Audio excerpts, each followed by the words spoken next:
Water Management Agency Board of Directors to order and ask the clerk to call the roll. Co-Chair Craven. Here. Director Bennett. Here. Director Arano. Here. Director West. Here. Director Borchard. Here. Supervisor Bennett, could you lead us in the pledge, please? Hand over heart, ready, begin. I pledge allegiance to the flag of the United States of America and to the republic for which it stands, one nation, under God, indivisible, with liberty and justice for all. Thank you. Agenda review. Chair Craven, we have a couple of requests to make. One, or a request and a note. Request is that you move item number 9 up to just after item number 3 on the regular agenda. And a note would be that there's a special TAG meeting not listed in the executive officer's report. We just received the date for, and that special TAG meeting date is this Friday, March 24th, 2017, and it's at 9 a.m.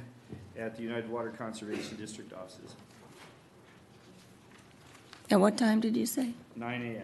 9 a.m. Thank you. Okay. Any objection to the change of order? No. Okay. Next is public comments. Is there anyone who would like to speak to the board on an item that is not on the agenda? Seeing no one come forward, we'll move to board member comments. Hearing none, we'll move to the consent calendar. Move approval of the consent calendar, Chair. Second. So motion and a second. All in favor? Aye. Aye. Any objections? Motion carries unanimously. Excuse me. Next is the Fox Canyon Board member appointments and committee assignments. So I would like to welcome the new and returning board members and alternates. And we'll turn it over to the clerk so that the board can choose the chair and vice chair. Not the clerk? Chair Craven and directors will lead through this. And Your speaker's not on there. oh, my speaker's not on? I guess I'm just not close enough to it. For the record, Kim Loeb with GMA staff, and they should be bringing up a slide here, but anyway, welcome board, and just to review, the County of Ventura has reappointed Supervisor Bennett as the representative and Supervisor Zaragoza as alternate. The small water districts and mutual companies have reappointed Director West as the representative and Director Waters as the alternate. And United Water Conservation District has appointed Director Arano as the representative and Director Mobley as the alternate, which we have here. And so the next order of business is to choose your chair and vice chair for this new year. Could we go back just 1 second, because I neglected to ask for the alternates who were in the audience under roll call. I'm sorry, I don't know of. There's Director Mobley's in the audience. Director Mobley? Director Mobley's in the audience there. Okay, thank you. Welcome. Okay, I'm sorry. No problem. Okay. So you're looking for chair and vice chair, right? Great. That's right. I would make a motion that for Charlotte Craven to be the chair. She's been serving as the vice chair.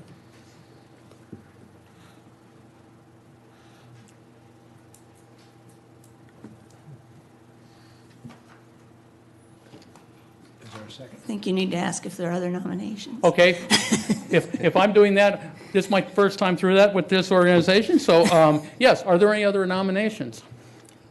I would nominate Director West to be chair, if he's willing. You willing? Any others? I would second that for Director West if he's willing.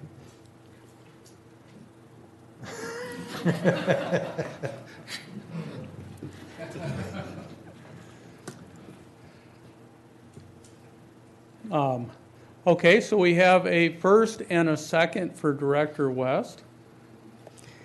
I think what you do is ask for a nomination, a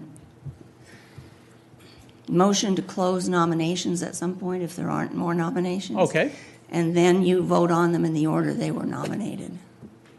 very good. All right, And nominations really don't need a second by Robert's rules. very good. Any other nominations? Thank you, Chair Craven, for helping me through this process.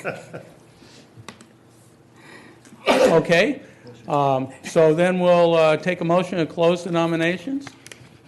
So moved. Second. All in favor? Aye. Aye. Okay. All right, so the first nomination is Director Craven. And so I probably make sense for the clerk to take a roll call vote. Director Craven? Yes. Director Bennett? Yes. Director Arania? No. Director West? No. Director Borchert? No. Okay. The next nomination was Director West. Director Craven? Yes. Director Bennett? Yes. Director Arania? Yes. Director West? Yes. Director Borchert? Yes. Oh, All right. Vice Chair. Congratulations. Yes, we'll move on to Vice Chair for nominations for Vice Chair. I nominate Director Craven for Vice Chair. Any other nominations? Yes, I'd like to nominate Dave Borchert, if he's willing. No groan. That must be payback.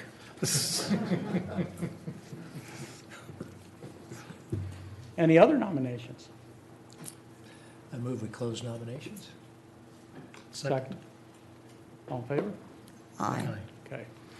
All right, so our first nomination is Director Craven. Director Craven? Yes. Director Bennett? Yes. Director Arania? No. Director West? No. Director Borchert? No. That was hard, wasn't it? Okay, our next nomination is Director Borchert. Director Craven? Yes. Director Bennett? Yes. Director Arania? Yes. Director West? Yes. Director Borchert? No.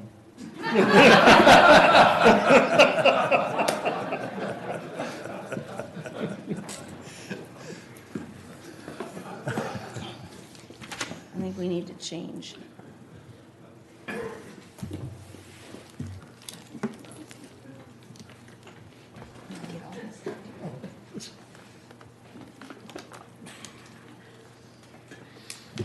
Hello, I'm gonna say.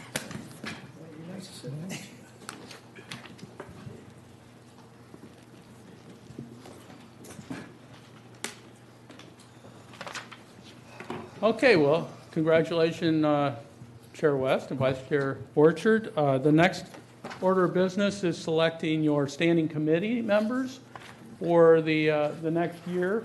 This is how you have. Excuse me, but, okay, never mind. This is, you have 3 standing committees, and this is how they have been filled in the past. The executive committee is the chair and vice chair. The fiscal committee is the chair and agricultural representative. The operations committee was the chair, was the county of Ventura representative, and the mutuals and small representatives, or mutuals and small water districts representatives. That's how you've done it in the past, or at least in the recent past. That's how we've done it since we've had standing committees. But I believe that needs to change somewhat, or the city representative wouldn't be on any of the committees. Agreed with that. So, should we just take them one at a, I would like to nominate the chair and vice chair for the executive committee. Makes sense. Any alternate suggestions, other nominations, additions, changes? I move nominations closed. It's getting painful. all right, well, I don't know how it's been handled. It seemed appropriate for the chair to run this process. Okay, since it's a standing committee, I guess, is there a second to the motion to close the nominating process with respect to the executive committee? Second. All in favor? Aye. All right. Moving on then to the fiscal committee. Again, the traditional representation, the chair and the agricultural representative. I don't know if there's any reason to maintain that structure, but I'm open to suggestions. But now cities to do that? Now that the chair and the vice chair, now that the Right. agricultural representative is the vice chair, that would be the place to plug in the city The city representative. representative. Right? That way, everybody's on one committee. Is that a Right. motion? Yeah, so I'll make Okay, that So we motion. have a motion to populate the fiscal committee with the chair and the city's representative. Okay. Second. Second, okay, any other nominations, suggestions, additions, or changes? Is there a motion to close the nominating process with respect to the fiscal committee? Move to close? Second. All in favor to close? Aye. Opposed? Now, all in favor then of the motion to appoint the chair and the city representative to the fiscal committee? Yes. Yes. Aye. Okay, opposed? Fine.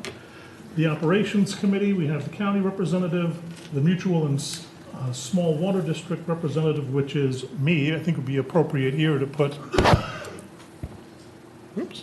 the United representative there. Agreed. Okay. Okay, I agree. make that a motion So then. move. Second? Okay. I move nominations closed. Second? Okay, all in favor to close? Aye. Okay, and then all in favor to populate the operations committee with the county representative and the United representative? Aye. Aye. Okay, so I think that brings us to the end of item number 3. At which point we'll jump ahead to item number 9.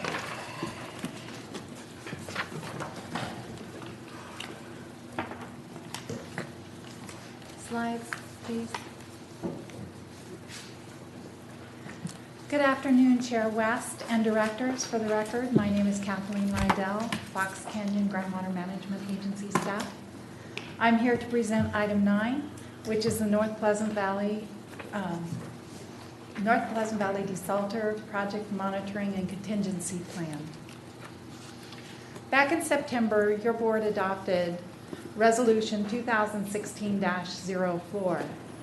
That resolution was included in your agenda packet for your review, as well as an attachment is a draft monitoring and contingency plan. So on condition 4 of the resolution stated that the draft monitoring and contingency plan was to be revised within 6 months and approved by your board. So that is why this item is before you today. Condition 5 is the one in which the issues of concern that needed to be addressed were listed, and those conditions have been addressed. So going through it, the information, additional information on the wells, monitoring wells, have been added as tables to the monitoring and contingency plan that is in your agenda packet, the revised monitoring and contingency plan. 5B talks about surface water monitoring. They did provide the station numbers. They did provide the monitoring and how they were going to quantify surface inflow. Then on 5C, they provided a well and a method for quantifying subsurface inflow. And then with 5D, they gave a description of their monitoring plan and the annual report, so that was included in the revised monitoring and contingency plan. And for 5E, they did identify a lateral monitoring well. This is their revised monitoring well locations. It's a figure in the monitoring and contingency plan showing the points at which they're going to be doing the monitoring.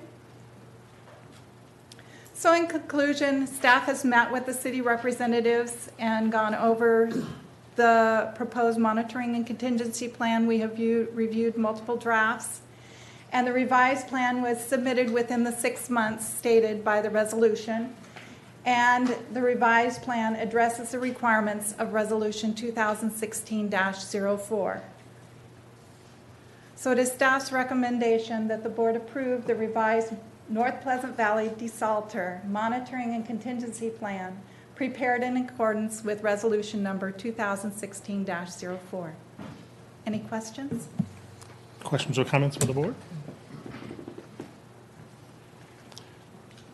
Kathleen, I just want to be clear. The benchmarks that were set out in the original ordinance aren't changed by this plan. This just defines the process and the means by which the monitoring will occur a little bit more clearly. That's correct. It was just addressing those issues of concern that were identified, the clarifications that were needed and were stated in condition number 5. Being the new guy here, I guess I'd ask him for a little leniency and catching me up to speed here. We have already approved the Camarillo Desalter project in a prior meeting some 6 months ago, I guess, correct? Yes, in September of 2016. Okay. And along with that, there was an allocation that was also approved for the project going forward. That is correct. It's in the resolution. Okay.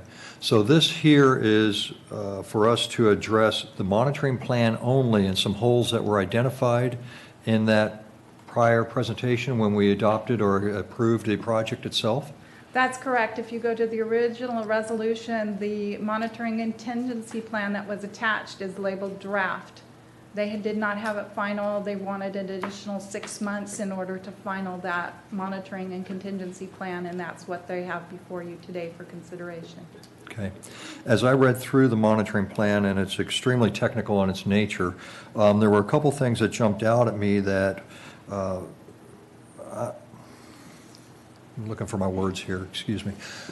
There were a couple things that this monitoring plan has in it as triggers that have not yet been set by the GSP or by the other stakeholders in the basin.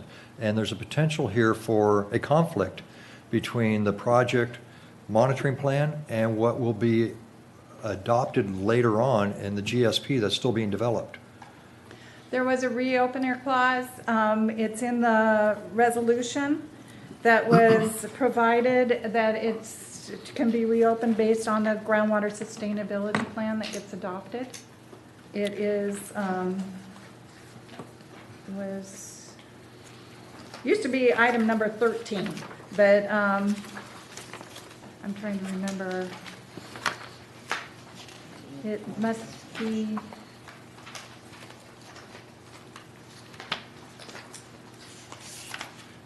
It still is.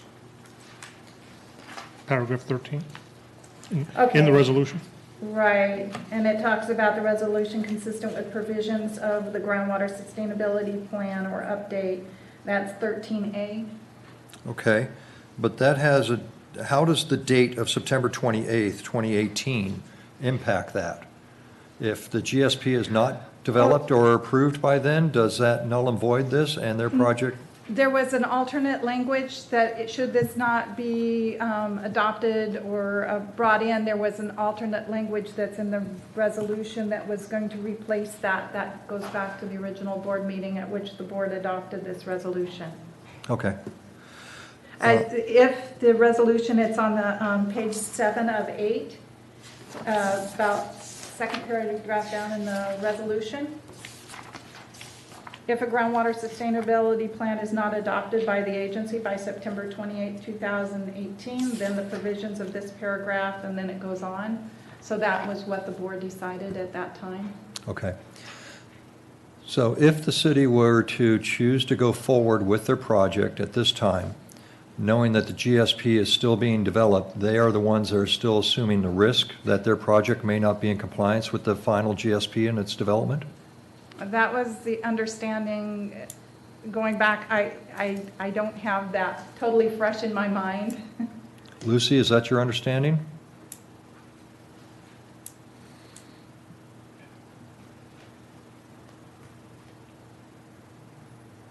That's correct.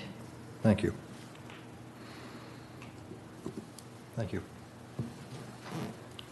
Any other questions or comments from the board? Questions or comments from the general public? Anyone care to be heard on this issue? Seeing none, I guess the chair will entertain a motion to approve the revised North Pleasant Valley DeSalter Project Monitoring and Contingency Plan in accordance with Resolution 2016-04. Move the recommended action. Is there a second? Second. I guess we need a roll call for that? Chair West, Yes. Director Bennett, Yes. Director Aranio, Aye. Director Craven, Yes. Director Borchert. Yes. Okay, moving on to agenda item number 4. LAFCO representation.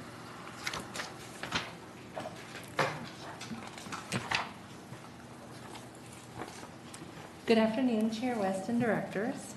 Item number 4 on today's agenda concerns voting for a special district alternate member in Ventura LAFCO's second runoff election. The Ventura County Independent Special District Selection Committee's rules and regulations provide that when a LAFCO special district member completes his or her term in office, the alternate special district member shall automatically become a regular member for a new 4-year term, and an election for a new alternate member be conducted. A runoff election was held where 2 candidates, Al Fox and Andy Waters, received the highest number of votes, but no majority vote. The second runoff election is being conducted to select between the 2 candidates. I ask your board whether you wish to vote to elect either candidate. All right. I Okay. guess questions, comments, suggestions from the board? I make a motion for Andy Waters. I was just going to, the question I had is, just to clarify, Andy Waters was this board's nomination originally, Yes. correct? I'll second that. Any other questions, comments, any other nominations? Move nominations. Second? Second. All right, all in favor of closing nominations? Aye. And do we need a roll call on this as well? I believe so. Chair West, Yes. Director Bennett, Yes. Director Aranio, Aye. Director Craven, Yes. Director Borchert. Yes. Moving on to item number 5, a GSP planning update. Good afternoon again, Chair and Directors, Kim Loeb, agency staff for the record. So this is your monthly update on the progress towards developing the groundwater sustainability plans. Since the last meeting, the consultant has finished drafts of a couple sections, including the introduction of sustainable management criteria and undesirable results.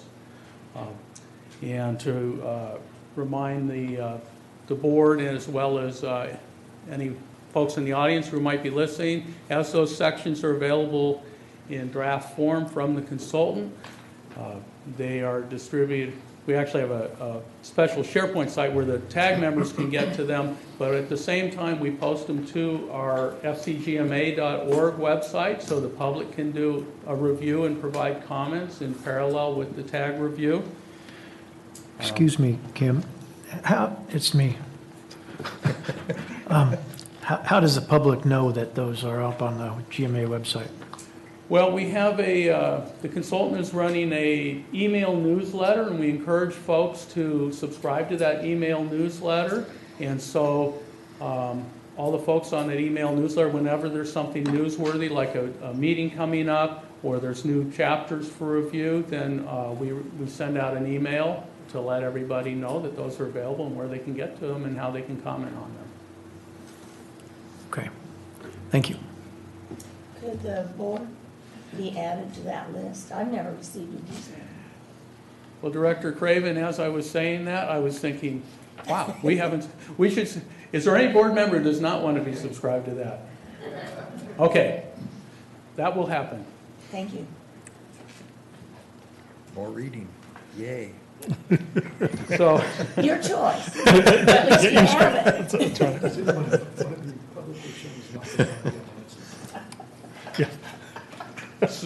so the TAG last met on March 3rd, and one of the things that they did, TAG's getting into reviewing sustainable planning goals and measurable thresholds, and so we spent some time reviewing the work that's already been done by the TAG and by your board, and your board in October of 2015, after a process with the TAG and stakeholders, adopted 4 sustainable planning goals, and those are to control seawater intrusion front at its current position, do not allow groundwater quality to further degrade without mitigation, no net subsidence due to groundwater withdrawal, promote water levels that mitigate or minimize undesirable results, including pumping trough depression, surface water connectivity, and chronic lowering of water levels.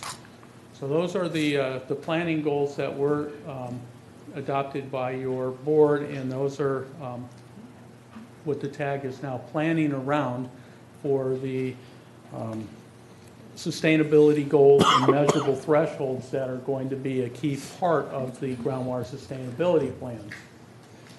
The next TAG meeting will be on April 6th, regular meeting, and that will be a continued, more in-depth discussion of those sustainability goals and measurable thresholds. And so really getting into the meat of things now within the sustainability plans. And I expect next time we'll be able to come back and when we have some specific meat and things, we'll give you a more in-depth update of where things are going in the planning of that. As was mentioned at under the Executive Officer's Report, there is a special TAG meeting scheduled for this Friday. And what this will be is it'll be a highly technical, in-depth look at United's groundwater flow model that they have created, and United was gracious enough to host this workshop and let the TAG members really get into the technical nuts and bolts. This is a 7-hour workshop, and hopefully the TAG members will get the information they need and be able to ask the questions so they can get the comfort level with the United model to be able to utilize what they need to, as well as the consultant will be there to be able to utilize parts of that for the groundwater sustainability plans. Also, the City of Port Hueneme and the Port Hueneme Water Agency, along with the Channel Islands, I can't ever remember the entire name of that.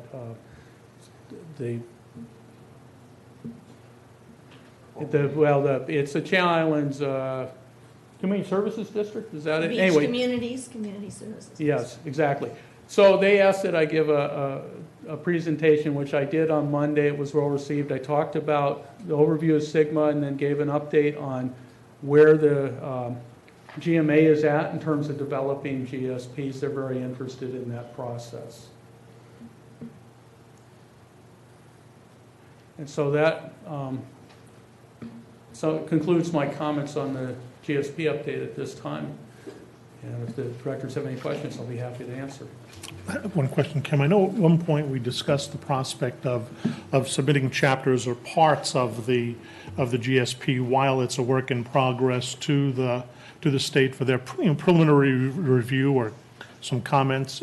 Where are we in that process, and when do we anticipate being able to do that?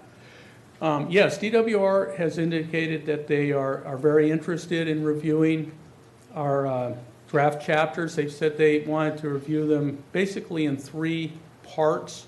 And so we're getting close to the point where we'll be able to submit our first set of draft chapters for their review. They were sort of canvassing amongst themselves as to exactly how they thought this should be parsed out, when they thought, what pieces they thought would be best for the first submittal, but we're getting close to that. And what they've indicated is this won't be an in-depth, thorough review like they'll give ultimately when it's submitted, but they'll be looking through it, make sure that, it'll be an education for them as well as for us, because Fox Canyon is in front of this process, so they're really looking to learn from us as well as give us feedback to make sure that what we are preparing is meeting with what their expectations are for what will be in the GSP. So ultimately, when the GSPs are finalized, they'll be very acceptable to the DWR. Set the bar, really. Any other board comments or questions? Questions or comments from the public? Hearing none, I guess, the chair, we need to what? Motion to receive and file? Sure. Move to So- receive and file. Second. All in favor? Thank you. Thanks, Kim. Moving on to item number 6, the Water Market AMI pilot project. Director West, board members, my name is Arnie Anselm, staff to the GMA. I'm going to give you a quick update on the pilot market. Request agreement, approval of an agreement with our exchange administrator, and then talk about or request additional authorization for incentives for joining the pilot project. So this slide's the background and history. I'm not going to walk through all of this. My intention here is just to point out it's been going on for a long time. The growers, the operators themselves wanted this water market, and they have been working for a few years to get this going. It was formally authorized by your board in December, and the goal here is to get the water market up and running with AMI on the operators. So the GMA's role in this is going to be authorize the exchange. So, and you've started that with the ordinance in December. Today is an agreement to authorize the exchange administrator to enroll participants. Those participants need to be approved by the GMA to be sure that they're in the correct location in the basin, to be sure that they're in compliance with all ordinances and regulations, and that have no surcharge in the 14-15 extraction, or no surcharge in the 14-15 year. And they also need to have AMI installed on all the wells for their COM code, all the wells in their operation. Once that's done, that the water market is up and running, then the GMA's role will be to calculate we need to calculate the water available for trade before they get going, so they know what they have to work with, what the operators have to work with for the rest of this year. And then as trades happen, we will be revising the allocations based on those transfers. So our timeline has been challenged primarily because of the agreement before you today, and I'll talk a little bit more about that. When we get that done today, and I've heard that it's been given the green light by Cal Lutheran this morning. I do not know if it's been executed by them, but as soon as that's executed, then they can begin to enroll the participants. We can approve them. The installation of AMI can roll out as quickly as possible.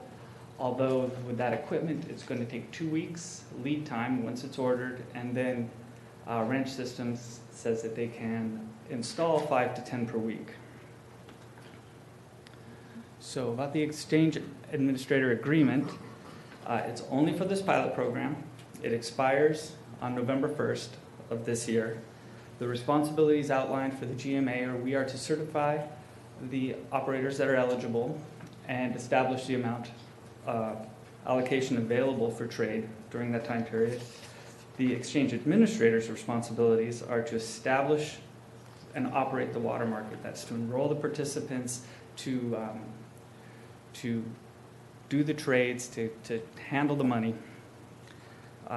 During the water market, They're going to notify the GMA as transfers occur and provide monthly reports. The monthly reports of minimum, maximum, average price of trades, the total transfers during the month, and the total water available still for trading. And then a final report will be submitted on or before November 1st with some findings and recommendations.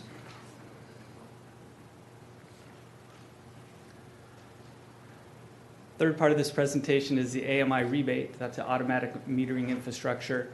What was approved or is approved by your board is up to $2,000 for each agricultural operator participating in the water market, and was funded at $60,000 for a total of 30 participants. Communicated to the GMA on this is we have 9 operators, 9 separate comm codes that we know about are interested in joining the water market. Most of those have multiple wells. Currently, 4 do not meet the compliance with all agencies' ordinance and regulations solely due to meter calibrations. We feel that can be corrected in time for joining the water market. We only know about these, though more operators are anticipated to apply to be part of the water market and apply for the rebate. But with the information we know, let me back up one. The information we have right now of just these 9 operators and under 30 wells total, there'll likely be funds available in that $60,000 dedicated for the rebate for AMI.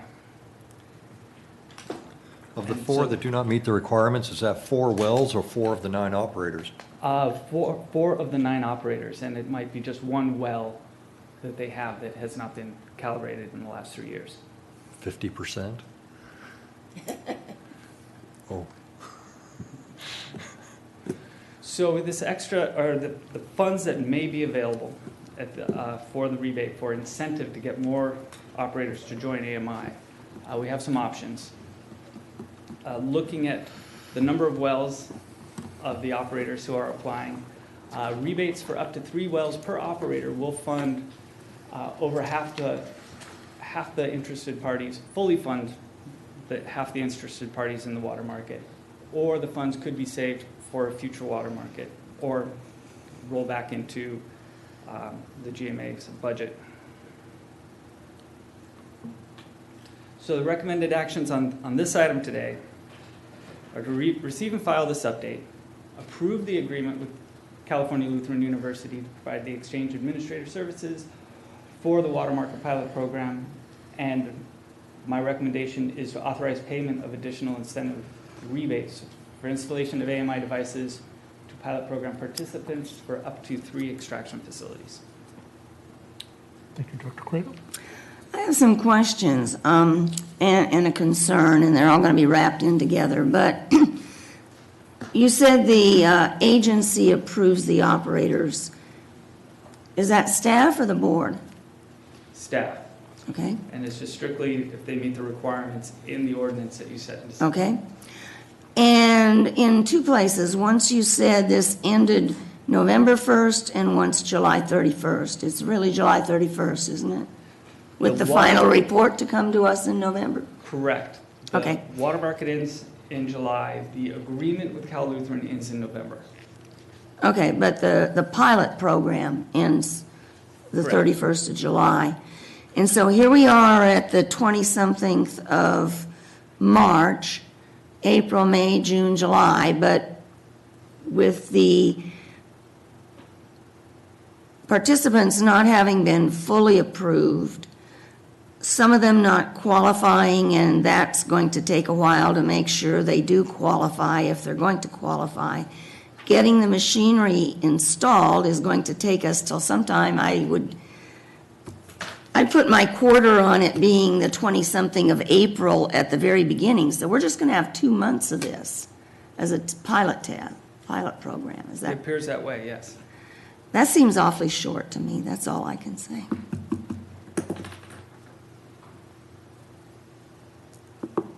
I'm done. Any other questions or No, comments? Thank you. that's all I had. Director Portrait? I think we have Matthew and Edgar here. Let's ask them.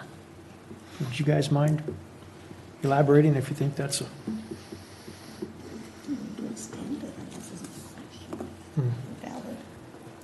Matthew Feenup, California Lutheran University. And so I think where we're at in the timeline, we're anticipating more like 3 months, but I agree it's a very, very truncated period of time. But the primary value is of the AMI pilot is building the online data hub and actually transmitting data from extraction facilities to that system and logging bids and offers and sort of working out the machinery. And so I think there's tremendous value, even if we only have 9 operators and if we have just a few months of trading activity. I think if we were to wait and do a full year pilot starting in October, then we would end up having all of these same challenges beginning in October. And so I think there is value to the exercise. Well, we seem to be doing it not counting when the water year is, and I know we were doing it with when the reporting period was. But would it be beneficial to extend it and try to get more people to sign up? I know when we first started talking about it, we thought everybody was going to be gaga over signing up for this program, and apparently that's not the case. And we thought we were going to have, when I first started asking these same questions, 6 months, and now it's down to 3, maybe 2. Would it be better if we extended it somehow or just got going with it on a very small scope? My opinion is I think if we get going with the current plan, that's the most efficient and the most potentially valuable. I think extending it actually muddies the reporting period in a way that would cause tremendous confusion for GMA staff and market participants. I also think that the extension wouldn't necessarily garner additional interest in terms of participants. The primary reason that people aren't rushing to sign up is because it rained over 20 inches in January and February. So we've literally moved from a place where we thought everyone was going to be a buyer and we didn't know who was going to sell water to everyone potentially being a seller. But I do still think that that this, as we're learning, just setting up the machinery is a very large organizational exercise, and that groundwork has to be done on a small scale so that we can effectively integrate this AMI data into a market and into groundwater management going forward. Okay, thank you. You? No. Okay, thank you. Is there anything to prevent us from, once the window has closed on this, to renewing another year of a pilot? Not extending it, but starting another longer period of time for the next year in order to give us more opportunity to debug it? It would be up to your board. Okay. Would you see any challenges that would be detrimental in going with that procedure or that method? Is there any reason why we should not consider that? No. Yeah, sorry. Robert, I think the contemplation all along was that it would come back at some point for, perhaps after the report shows up, for discussion about whether it's successful, whether it's worth re-implementing and extending, those sorts of things. Okay, thank you. I'm sorry to interrupt. I was just reminded that we did apply for a grant for AMI that could possibly, we learned in mid-April, but could possibly provide AMI for the majority of the extraction facilities in Fox Canyon. I just want to try to frame this conversation. What are the disadvantages of, even though it's a short period, are there disadvantages with going forward with a short period? I'm not hearing any, but if somebody has one, I'd like to hear it. Otherwise, yeah, it's frustrating, it's short, we'd wish it was longer, but if there's no disadvantage, do it, because if we don't do it, I think we're committed to trying to set up the water market we'd be setting it up again. So let's get, it's just a small step. Now, if there's somebody who points out a disadvantage, look, if we do it this way, it drains resources, it causes a problem because we didn't do it long enough, or we'll get inaccurate data in terms of making a decision. I'm not hearing any of that, so I'm asking staff. Does staff, in your professional judgment, see any downsides to a shortened trial period? I don't see the downside. I see Right. the report at the end actually showing the lessons learned and how we can improve on it. With that being the case, then I think it's, in my mind, it makes that a pretty easy discussion. The issue about what to do with the additional incentives for the rebates, that is a little bit of an issue for me in that, are we going to do that for everybody? And can we afford to do that for everybody? Because we want to think about going down the road with this. And so I think this, my concern would be this would create an expectation that we're likely to do up to 3 wells for everybody. And I appreciate that we're trying to incentivize this, but I raised the question. I don't have the answer, but I'd like to raise the question in terms of that for the board's discussion. Has anyone looked at that, Arnie? I know the contemplation originally was there might be 30 participants, each with a well receiving a single $2,000 rebate to outfit that well. Looking, as Director Bennett says, looking down the road, if we were to do this, do we have the resources, if we wanted to in the future, to expand this program and make that same allowance for others, or would this be a one-off? And if I could add to that question, with your permission, and that is that if we were doing a more robust pilot program and we had 30, everybody would just be getting $2,000, regardless of how many wells, correct? If we do get that grant, we probably can do much better than that, but. But right now, what we allocated was. That's what we planned. We allocated $2,000 anticipating 30 people. Yes, right? I'm sorry. So if we didn't get the grant and we would have gone forward and had 30, everybody, so so the question is, what do you do with the extra? If we have money for 30, I wonder, are we better off saving that money to try to incentivize other people to come into the program? Because you're probably having larger people at the early part and trying to incentivize smaller people, the $2,000 may be an issue. Again, I'm raising the question. I can see it's a structural problem within the market if all of the wells aren't similarly metered, because Well, they have to be metered. they'd have to be metered. It's a question of who's paying for it, I guess. That's right. So the conversation of extending the additional incentives actually came up in the context of the fact that it's raining and there's less interest in participating than we originally anticipated. People don't need the ability to transfer water to get through the water year because of how much rain fell. And so one of the ideas with the incentives was to make sure that we get as much robust participation as we can. And I am aware of operators who will withhold participation. Those that have multiple wells. In one case, there's an operator looking at spending about $30,000 to become a pilot participant, and they would just rather withhold if that's the case. So the incentives have changed in general because the ability to transfer water isn't the incentive it was during the 5th year of the drought. And so I believe that we're at about 29 wells currently that are likely to enroll if the incentive is extended beyond the first well. Ask a question. I mean, is it possible? I mean, do we have a preliminary thought as a board? Ultimately, people are going to go on to the system, assuming that the system works. People are going to go onto the system because it will be required that everybody have to go to this electronic. When we go to a requirement, are we going to subsidize up to 3 wells? If we are, that's one thing. Or if we start this, will we create sort of the precedent that when we require it, we're also going to be subsidizing up to 3 wells? So, question that I have. I think perhaps the answer to that, Director Bennett, is that the grant that they are applying for, they believe will cover all wells in the agency. All wells in the agency or all Yes. wells in the program? All wells in the agency, not counting the de minimis users. And if there is, that's just based on the numbers we have right now.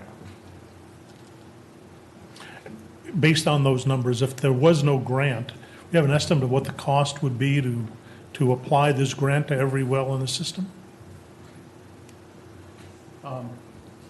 Chair West, I believe that we were looking at close to, I can't remember, the 700 or 800 wells. And so the cost is somewhere between $1,750 and $2,000 a well for installation. So that gives you. Well, when we looked at the numbers for the grant applications, about 766 wells, we figured somewhere in the 1.8 million. And that's our share of the grant that we co-author with the, I think it was the Nature Conservancy. Yes. For 1.6 million, right, 1.6 million, sorry. So that's at $2,000 a well? Yeah, so just, those are just round numbers for your consideration. And $2,000 in the pilot covers hardware installation and 1 year of data management. Any other questions from the board? What's the concept down the road with the data portion of the AMI? Will that be the well owner's responsibility? Is it a monthly fee? Is it an annual fee? Yes. Yeah. Yes, it'll be their equipment and their responsibility. Okay. Because at one time we were contemplating GMA owning the equipment and maintaining it. That hasn't been decided yet. Your board still has to thrash that and a number of other things, like are you going to make it uniform? Or are they going to just be able to either create a spec that they just plug into? And depending upon a number of things, your board may take different action. But at one point, there was a discussion that if it were uniform and if it was all one thing, and if the GMA owned those pieces of equipment, the GMA might be paying the subscription. Director West? And if, based on that, I think this is what my thinking is. We want to have data. Having data on 29 wells is better than having data on if some people pull out and don't do this program. Having the data on the electronic transfer of 29 wells could help us answer the questions that Mr. Pratt just answered, should it be a uniform thing? So with that, I think I've finally found the logical reason why we should support staff's recommended action. That's up to 3 wells, all right, for 3 extraction facilities. Great. So I'd move staff's recommended actions. Before we take any action on the motion, Okay. if you would, if the board's completed its questioning, again, any members of the public who wish to be heard on this issue? All right, we've got a motion then to approve. I'll second it with a comment. I think the record should reflect that this action does not in any way guarantee that we are going to actually pay for all the future Correct. ones. If we don't get that grant, we're going to have to think about it, and we're going to have another discussion. Yeah, happy to add that to the motion. Thank you. So the motion then is to authorize payment of additional incentive rebates for installation of AMI devices for the pilot program participants for up to 3 wells per facility. Is that correct? That's the motion? Yes.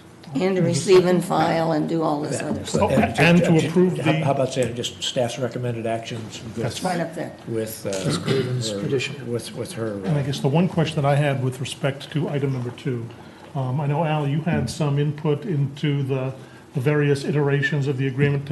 Has the most recent one satisfied your concerns? It does. The university ended up accepting our latest changes. Thank you. So there's a motion then to adopt staff's recommendations, all 3 of them, and a second, with a proviso with respect to future funding. Need a roll call? Chair West, Yes. Director Bennett, Yes. Director Aranian, Aye. Director Craven, Yes. Director Borcher. Yes. Thank you, Arnie. Okay. Moving on to pumping allocation system updates.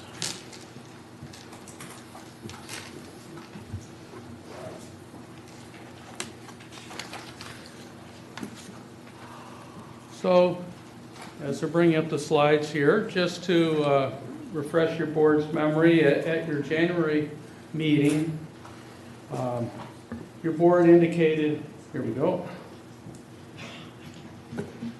Your board indicated a desire to replace Emergency Ordinance E with new allocation, stakeholder design allocation systems that would become part of the GSPs, ultimately with the desire to move forward with that in October.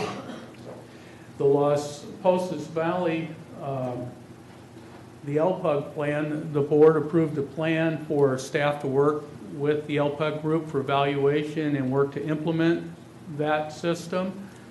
And but the Oxnard and Pleasant Valley stakeholder groups, following the report, they could not commit to coming up with a system within that time frame.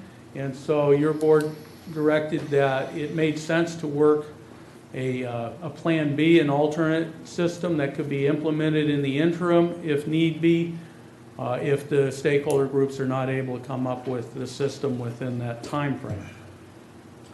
So in the Las Posas Valley Basin, the LPUG has had an allocation subcommittee. Turn up my volume. They've completed work on the draft variant process language. That's been some of the more challenging language to come up with. They presented that to their full LPUG committee this morning. I understand the committee concurred with the work that the subcommittee had done. Agency counsel is now reviewing that variance language and providing some feedback on that. And ultimately, it's all going to be crafted into an ordinance that will come to your board for approval. There'll be a town hall meeting that we'll be putting on with the LPUG folks at the Camarillo City Hall on the evening of March 13th. And we are doing a wide mailing and trying to get a lot of folks out so everybody out there can understand. March 13th? March 13th? Did I say April? No, you said March 13th? That's what it says up Today's the there, but I 22nd? thought the meeting was changed. April 11th. Thank you for catching that. April 11th, yes. Oops, reused a slide or something from a slide. April 11th will be the town hall meeting, and that will be for property owners, lessees, operators, all stakeholders out there. We'll give an update on where we're at with the GSP development, and then the LPUG folks will give an overview of the proposed allocation system, and there'll be an opportunity, a forum for questions and answers by the stakeholders out there for any that may not have been brought into the process yet. So we're looking forward to that meeting on April 11th. So Oxnard and Pleasant Valley, staff have continued to meet with representatives of the agriculture and M&I pumper groups.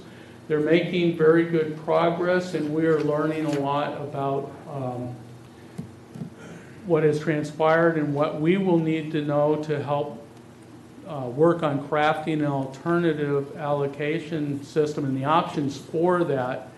And we expect to be able to bring that to you at your next meeting. That's our plan, to start bringing some options and start bringing discussions of what that may look like. Of course, we continue to hope that the stakeholders will come together in that time frame, and we won't need an alternative, but we will have this Plan B process, and so we're working on bringing that to your board and start talking about the details of that. So one thing I wanted to talk about, there's been a lot of concern that we've heard about what might this look like ultimately. So I put together this hypothetical graph to show what a path to sustainable yield might look like. And so on the x-axis are years, and on the y-axis are acre feet per year.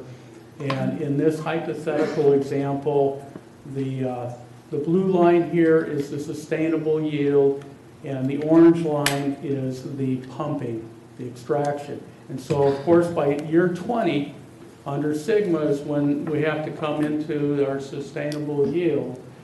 And so one thing this graph shows is how important projects are, supply projects, to the overall sustainable yield. If we start out here, this is where the GSP says the sustainable yield is, hypothetically.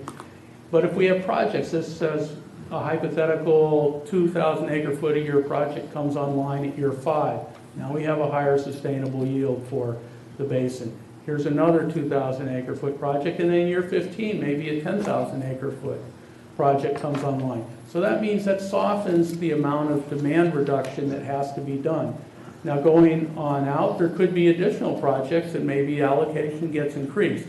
What I don't show here is conversely, is if there are impacts to the supply, environmental issues or other things that reduce, further reduce diversions from the Santa Clara River for spreading and whatnot, that would tend to move that down.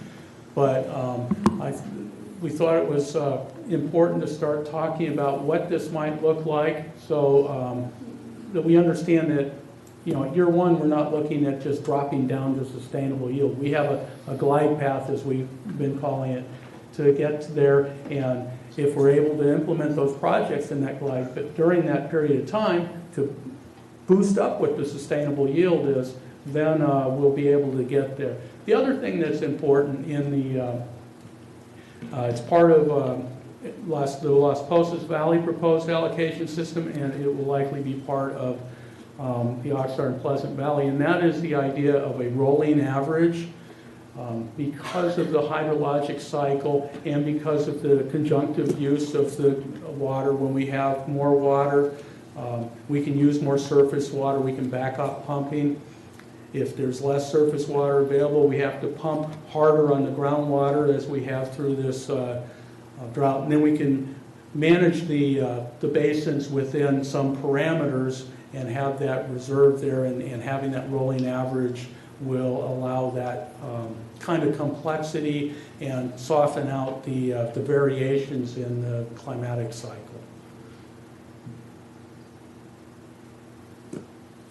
So at this point, that concludes my update on the pumping allocation. As I say, we'll have more details next time. There are some folks, I think, both from Las Posas Valley and from representatives from the Oxnard Pleasant Valley groups, if they want to provide some comments to your board.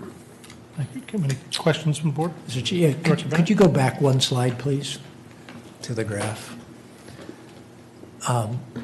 I appreciate this this idea of a glide path and giving people time to adjust, et cetera. And, you know, conceptually, that works for me as long as it doesn't put the basin at significant risk, because in terms of that. And it's just, you know, if this, you know, that glide path has to be such that we don't have significant saltwater intrusion coming in, and nobody knows, you know, where we're going to be with that. I just want to get on the radar screen an issue that I'm asking staff to at least look at as they're trying to put together a plan, asking the OPET, the OHI group to look at, and that is, you know, it's been explained here that head pressure in the forebay is a significant issue for the Oxnard Plain. And is there a way that we could build head pressure in to our calculations and into our formulas?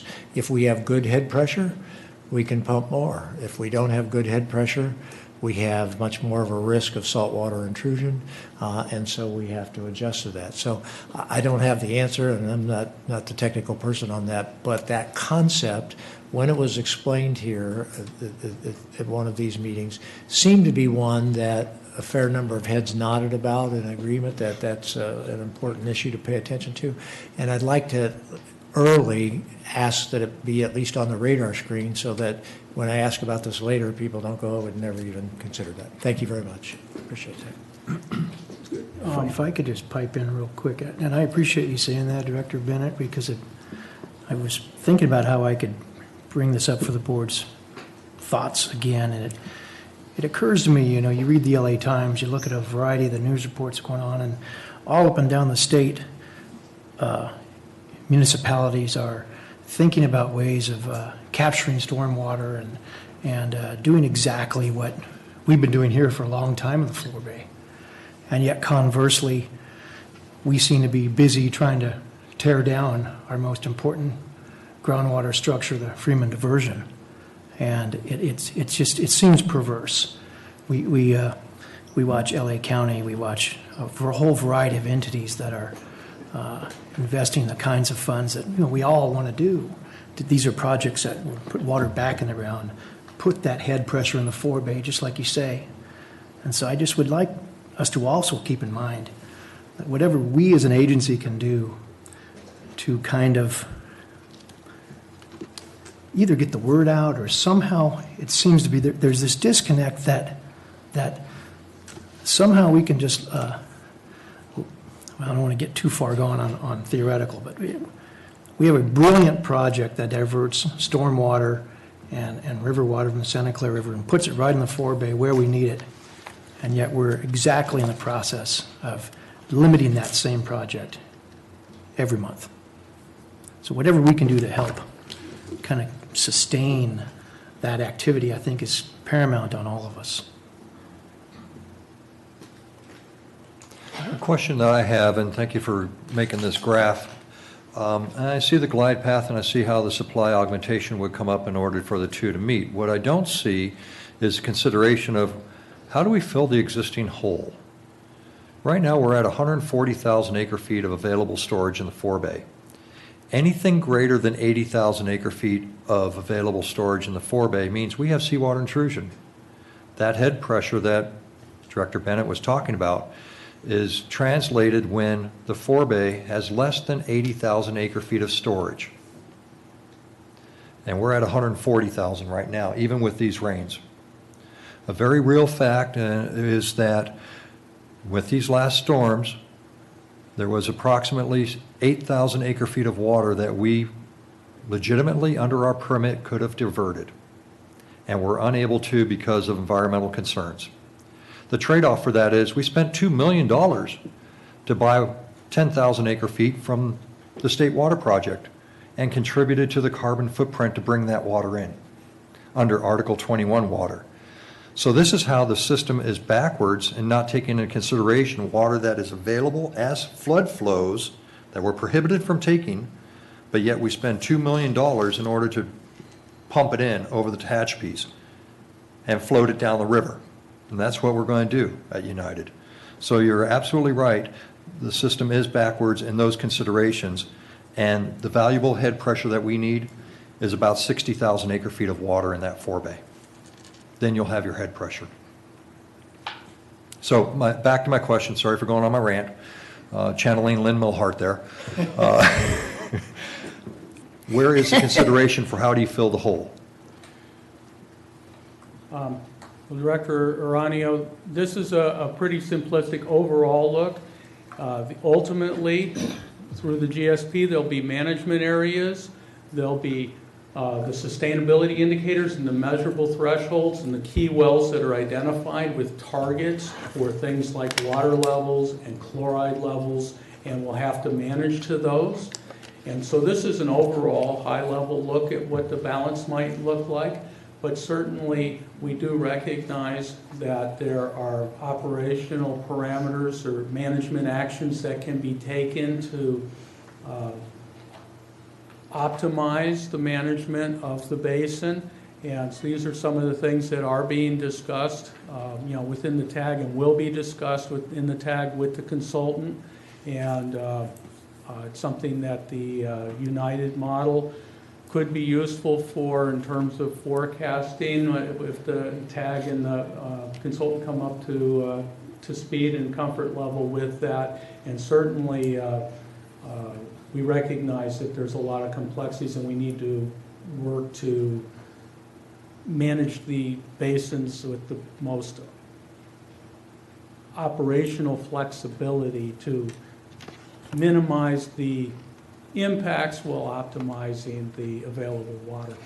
A couple of things I'd add to that, just to underline, and arguably you could put that in the blue, it would have to be there on the blue line. But right now, this is a nice segue into the next item. There's a call out to everyone for projects for your board to consider. And hopefully some of those might get at what Director Aranio and Director Bennett are talking about. I can also tell you that something you should be watching and that you probably want to weigh in on over time is the next NPDES permit that comes to the county. It's going to be a watershed-based permit, and it's going to give deference to projects that put water into the ground, rather than trying to treat it, putting it into the ground. And you don't want to do that on an isolated case-by-case basis as you build projects in your cities. You really want to do that regionally because of the economies of scale. So the way your board could weigh in is helping site those projects in such ways that they would benefit the aquifer, whether it's in Pleasant Valley or the Forebay or near the coast. But those are going to be opportunities, and what we have to do, your board and everybody in the county, is get everybody together and start singing that regional project song from that songbook, rather than everybody doing everything on themselves at each little shopping center they build or the next residential community they build. So we got to call out for all projects. We'll keep you apprised of what as the permit develops, and any opportunity we can inform you about that gets water back in the ground, we'll inform you about. A different type of question. Go ahead.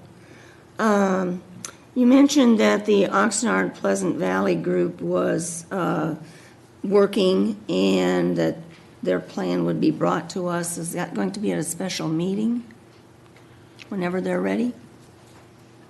Director Craven, I think what I was trying to say is that they are working, and they seem to be making progress. We don't know when they're going to, or if they're going to get to an agreement, but we are working on developing some of the options for the alternative sustainability plan. Certainly if they get to the point where they're ready to come and start talking about it, we'll shift to that. But until that time, we'll be working on the alternate parallel plan to get to bridge between. Okay, let me ask my question a different way. Can I think I'm going at the special meeting part, Right, not right. who's bringing the plan to us. So the answer to your question is probably, because it will be, if it happens, when it happens, it's going to be a lot of detail.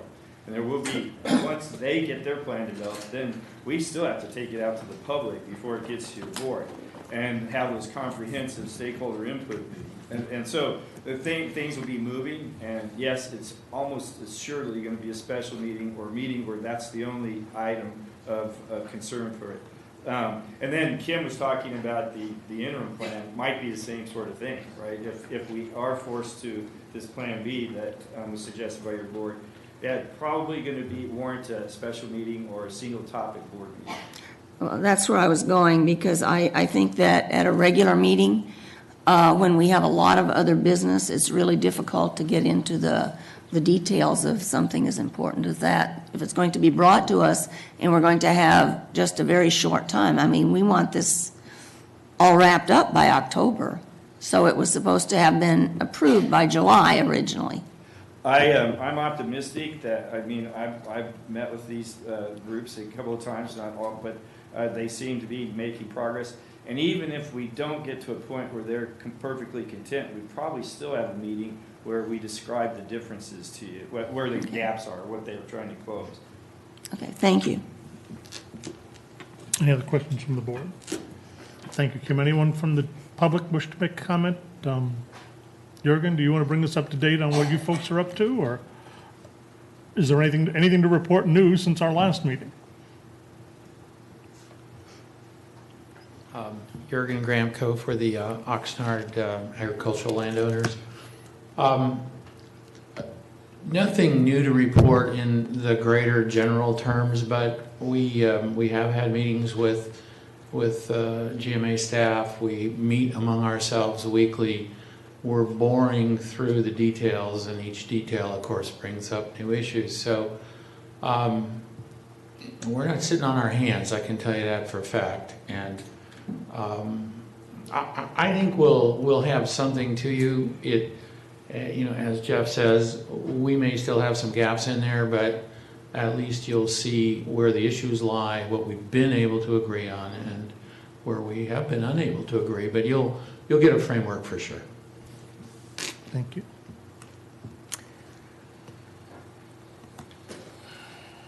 I'll move to receive and oh, I'm sorry. How could I miss wrong? Rob Saperstein for City of Oxford. I'll be brief. Got just a couple of things I wanted to thank Jeff and make sure the board understood how much time and effort and help Jeff and his staff have been in creating a forum and being a part of the discussions that we've had, because it's really been helpful for Jeff to endure the sometimes squabbling, sometimes really productive conversations, and it'll make, I think, that discussion happen at the board in a much more concise and directed way. So really appreciate Jeff and his staff's help in helping us get real about what needs to be attended to or not. I just want to make a couple comments about the things that are going to require a little bit of help, maybe from the board, from Jeff, from staff, and maybe we'll work it out, maybe we won't. One of the things we realize in some ways, it goes to Director Aranio's question about how do we fill the hole in two contexts.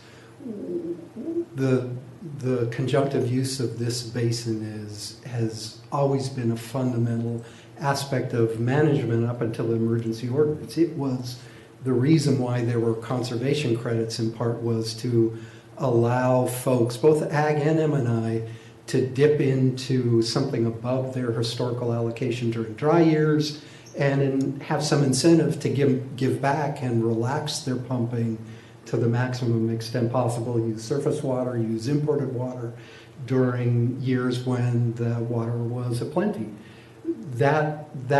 Those tools are not available in the emergency ordinance structure. And we need to somehow recapture that in some way, because in a year like this, the oddity of the emergency ordinance is there's no incentive I'd say to actually without the double negative. The incentive is to maximize pumping up to the full T allocation. There's no incentive to relax pumping because it's a use it or lose it system.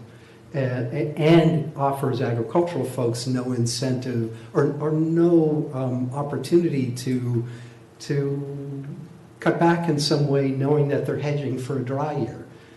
So the reality likely will be there'll be give back to the basin in this year just because it's started to be so wet.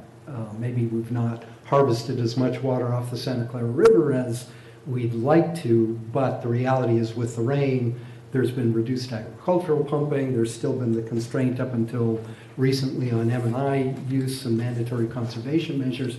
You'll see that hole start to fill up just because of hydrology. If we can add on to that the rolling average conjunctive use aspect, that's in part how we'll fill up that hole. And it is a critical piece of how the puzzle has to fit together.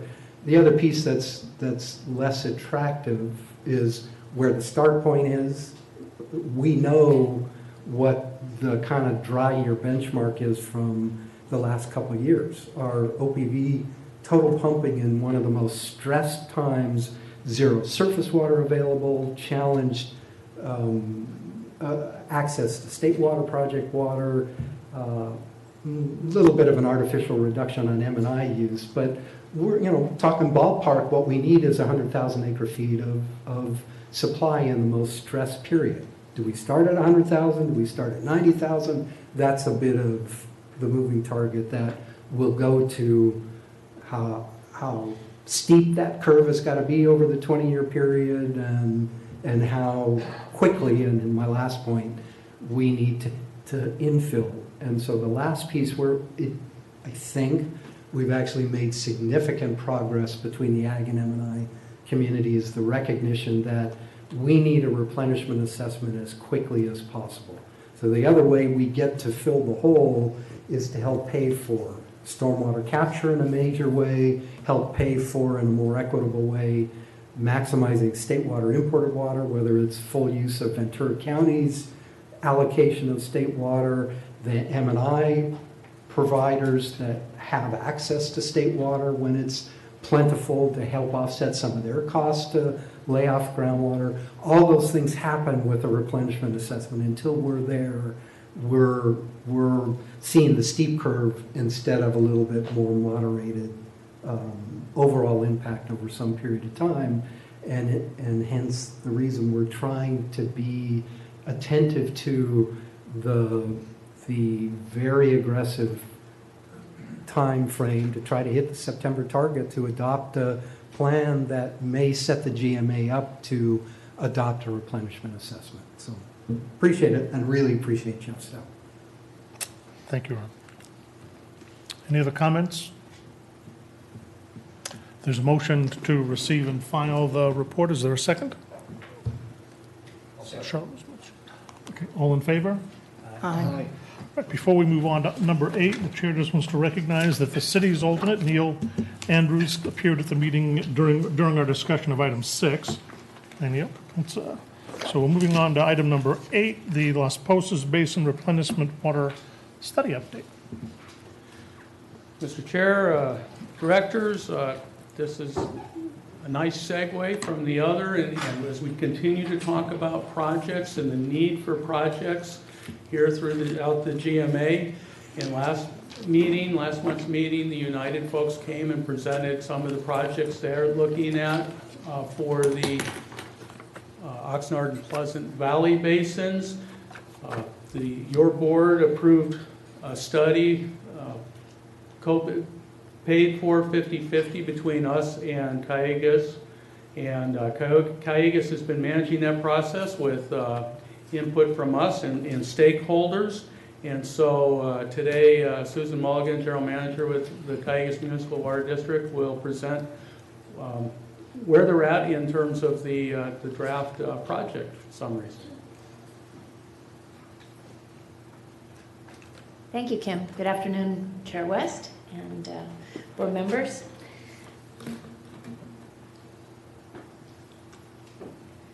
So this study was initiated more than a year ago as a joint study.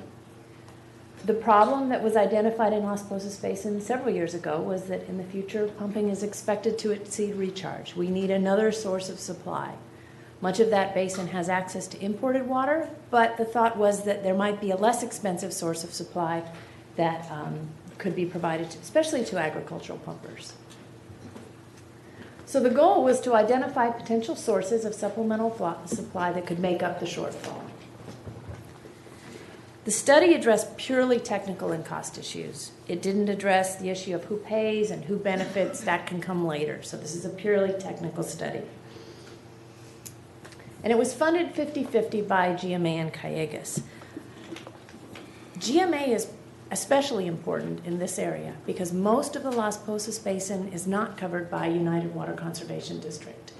And any collection of a replenishment fee to develop projects must be through GMA. Callegas doesn't have the authority to do that. So GMA's role is particularly important in the Las Posas Basin. Callegas' interest in the study is that we want Las Posas Basin to be sustainably managed, so we have certainty for our groundwater storage project, which we use as a supply when imported water is cut off. So we each had an interest in it. Okay. Am I doing something wrong? Oh,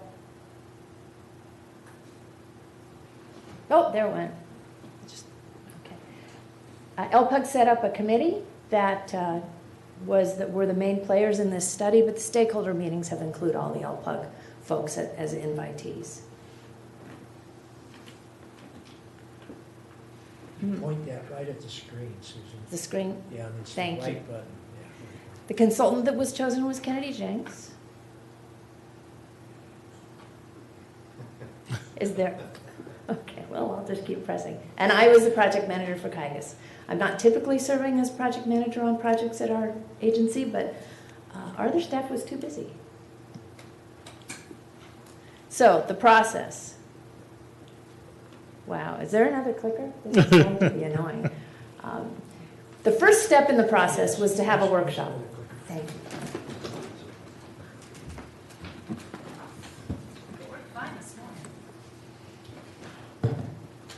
So the first step in the process was a workshop.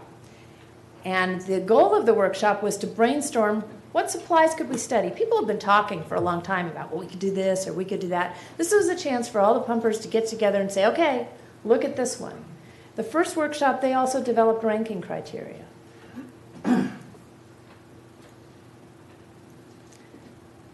So the results of the brainstorming, it was a lot messier than this, but organized, this is how it came out, was to look at recycled water from every place around us and see if we could find one of those sources as a potential supply.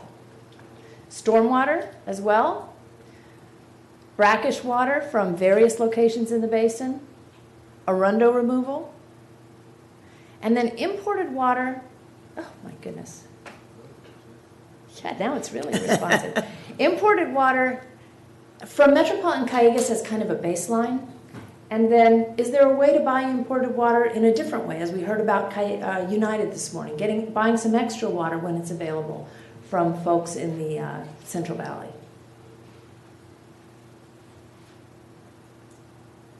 I'm sorry.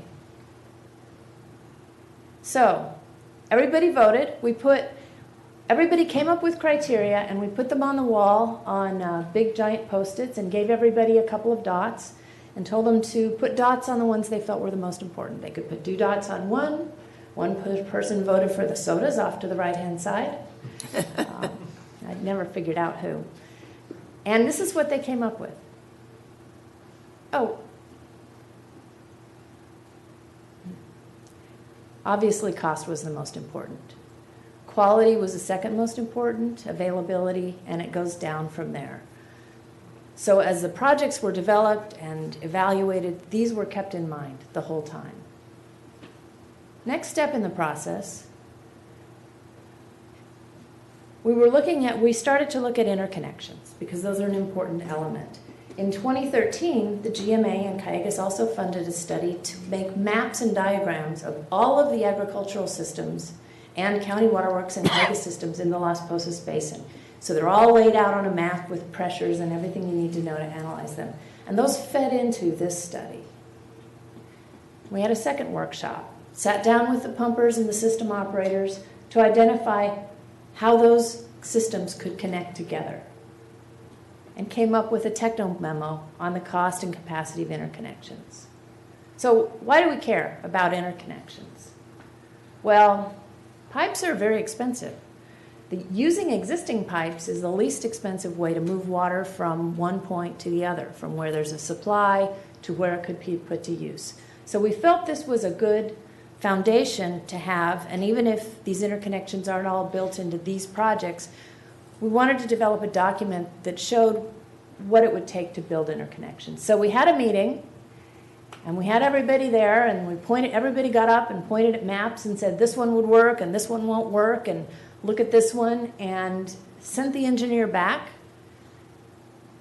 And they came up with a number of interconnections between the systems, and we have a technical memo that defines the infrastructure, the costs, capital and pumping, and what it would take to connect these systems.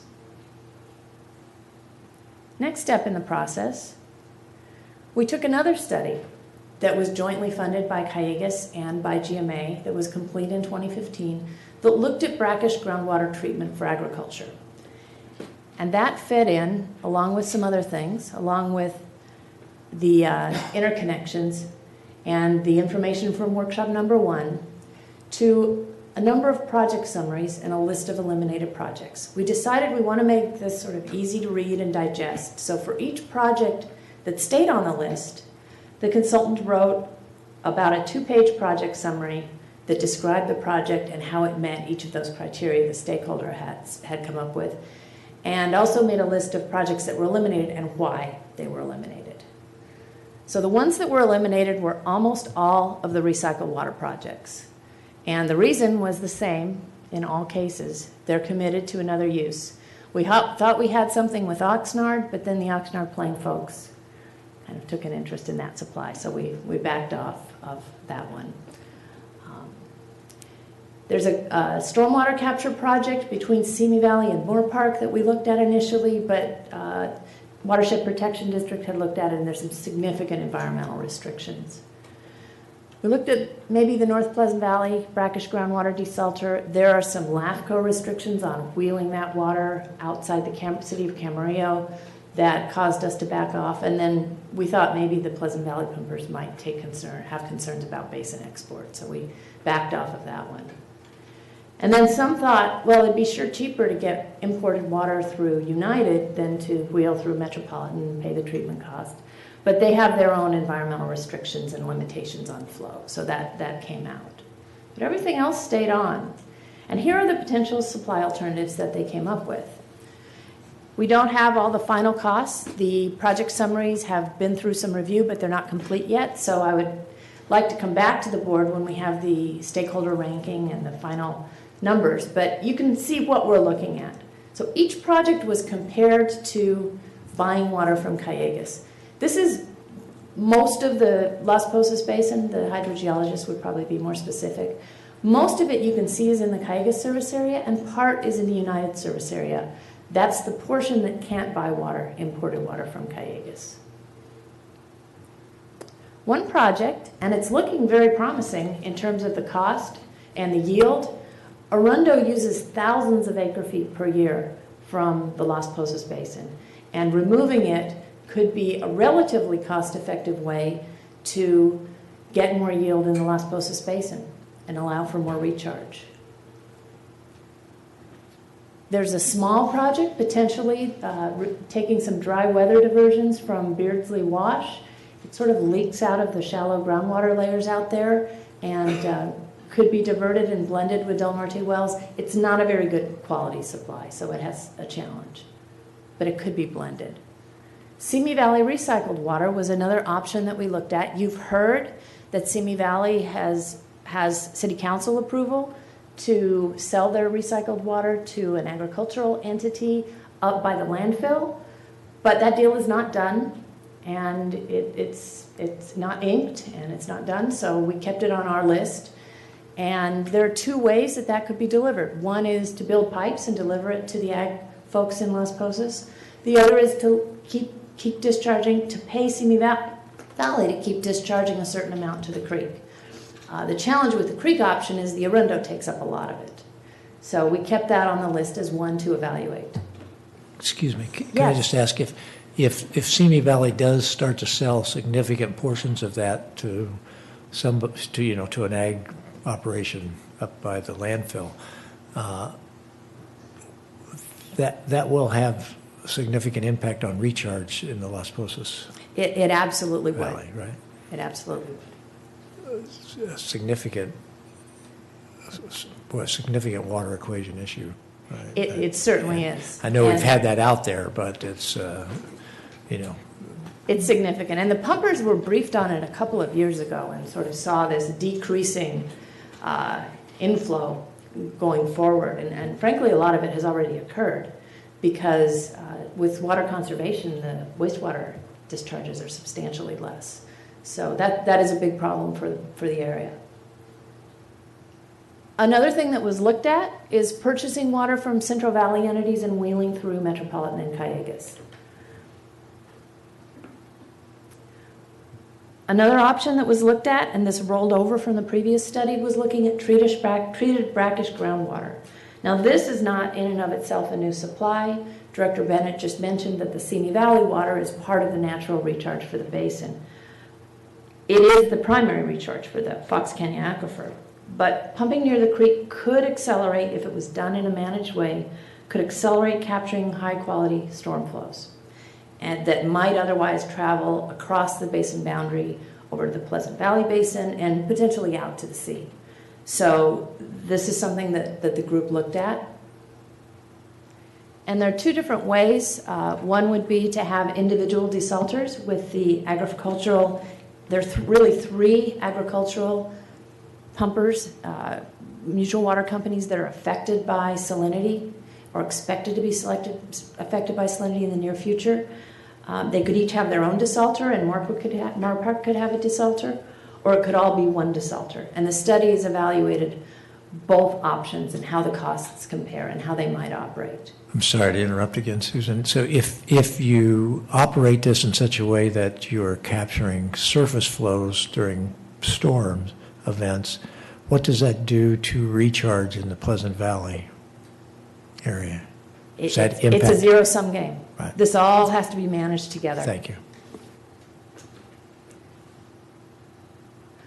Another interesting one, and this gets to what was discussed earlier about flood control projects. Gabbard Detention Basin, this is proving to be one of the better projects here, is something that has been studied by the Ventura County Watershed Protection District. How it would work is there would be a detention basin built that would help both with flood control, but what it would do is it could capture storm flows and hold them until the creek isn't full of water anymore. And as the creek water starts to go down, it could be discharged, go down into the Arroyo, Simi, Las Posas, and provide more stormwater recharge for the Las Posas Basin. And this would be a good joint project maybe with watershed protection. To go along with that project is a project using some percolation ponds at Moore Park Wastewater Treatment Plant. With them developing recycled water, they don't use all of their percolation ponds. It's one of the very few locations in the Las Posas Valley where percolation can occur from the surface. We have a clay cap over the aquifer in much of it, and these basins are a great opportunity, just like United's, to provide pump pressure head and move water down into the deep aquifers. So a joint project with Moore Park would be very good. What could be done is to put perforated pipes underneath the creek, so they wouldn't affect the environment particularly, except when they're being installed. And then when there are storm flows in the creek, pump from those perforated pipes, fill up these percolation ponds and let them perk, and they'll continue perking after the storm. And it just provides more surface area to do recharge. This is also one of the sort of more cost-effective projects in the group. Susan? Yes?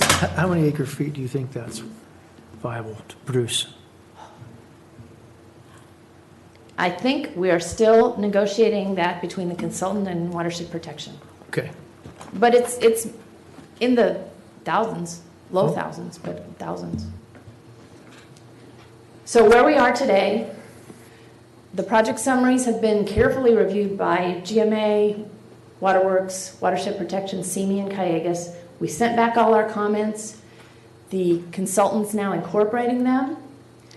We're going to send a revised version with all those comments incorporated out to the stakeholders, the LPUG folks and anybody else who's interested. And we're going to have another stakeholder meeting. And at that meeting, they're going to rank the projects by the established criteria. So they'll have their pre-read materials. We're going to use the Poll Anywhere software to have them vote on their smartphones or their computers in the meeting. And we're going to come up with what the project rankings are and see where they land. At that point, there'll be a final report that has pretty easy to read, short project summaries of all those projects I mentioned, a big fat appendix with all the technical backup that Kim is interested in for his GSP, and a summary of how they ranked, and wrap that up, and that will be a list to work from in the future as really GMA takes the lead on moving forward with these projects. Any questions? Thank you, Susan. Two questions. One, the perforated pipes in the creek, and that all seems very attractive, just hearing it the first time through. And then when Director Borchard asked and he said it's thousands of feet, it makes it even more attractive.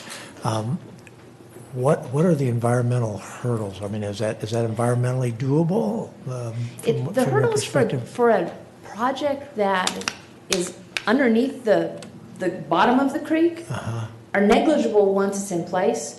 Constructing it will have some environmental hurdles. There will be lots of permitting. There'll be some mitigation that needs to be done. Maybe it'll be arundo removal, which would be nice. Sure. So they're mainly in construction, not in operation. And then I noticed that this was reviewed by everybody, including the city of Simi, but I didn't see the city of Moore Park there. How active is Moore Park in this stakeholder group and in these rankings and that kind of stuff? City of Moore Park participating? They haven't been, as you know, that's kind of an unusual circumstance because their water is provided by County Waterworks District.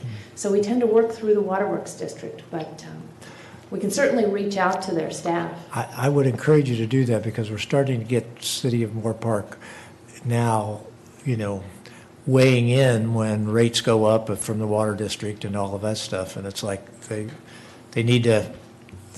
should be at the table all the time if they want to weigh in on some aspects of water delivery. So I would encourage you to do that. I will do Thank that. you. Thank you. Any other questions? Any questions from members of the public?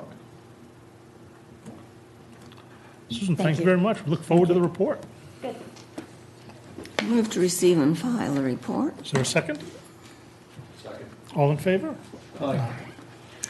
Mr. Chair, we haven't had any long stories today, and Robert's going into history and stuff didn't nearly approximate what we used to have. And we have a few minutes and just one item left. So I would like to indulge for just a second on something I thought was really cute. I've been on this board 8, 10, 12 years, something, and I've had a grandchild for 6 years and made sure I've never bored you with any stories. But in the recent rains, we have half our yard that's fake grass and half our yard that's trees and mulch. And in the middle of that trees and mulch, there's a swing set. He's gone out every time it's rained, grabs his raincoat, goes out and starts digging like mad. He's got something about this deep all the way around the swing set and all the way around where we have garden beds. And the other day it was raining and I went out to get him in and I said, "Trevor, what on earth are you digging?" And he was so proud. He had all his cranes and bulldozers and all the stuff little boys have all out there. And he said, "Grandma, I'm building some spreading grounds and this water's going to sink right down into the aquifer." That's my story. Excellent. United's ready to hire him. Next generation water. That's right, that's right. You're training them well. That's, all right, the last item on the agenda, the executive officers report. Questions, comments? Move to receive and file. Second? Second. All in favor? Aye. We're adjourned. Thank you, ladies and gentlemen. Thank you, thank you. You're welcome. Thank you, Chairman. I'm not trying to tell you what to do, but Oh, no, sometimes you miss you're things like kidding, that. no, you're right, absolutely. Because I'm not, I used to miss that kind of stuff on the 2 or 3 meetings I ran. I would encourage you. Very proficient meeting, thank you. Yeah. Very much. Oh, yeah, because I'm not always looking up, and of course, if I'm looking up and he walks in, he sits down, I'll never see it. Oh, sure.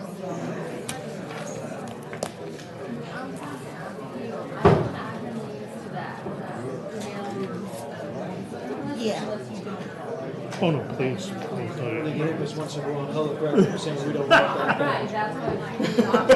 If we don't want it, we can unsubscribe. Anonymous. Or just delete. It's a- Yeah. No. Yeah, I want to. Appreciate it. You bet. Probably better be on Yeah. Well, every once in a while, it might be something you might read. Might be having some insight. And they're digital, right? So they include links to the things that are talked about usually, or? Seminar being united, I don't think of it as one I want to make sure. No. I think that's going to get the intricacies and details. Because I don't think, I think Kim said that when they post chapters or parts of chapters on the website, they send notice out. I don't get those either. If I could get added to that. Oh, okay. That'd be great. Okay. Thank you. Oh! What? Right. Yeah, we may have to start building breaks. Okay with me. Keely, is Cat and Lake gone? Right there.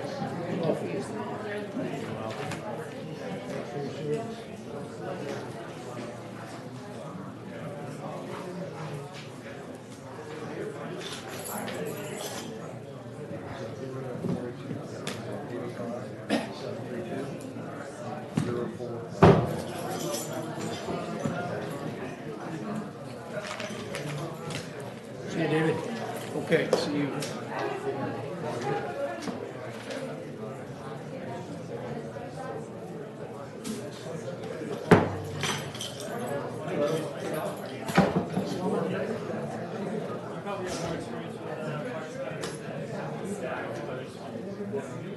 That's right. Attendance.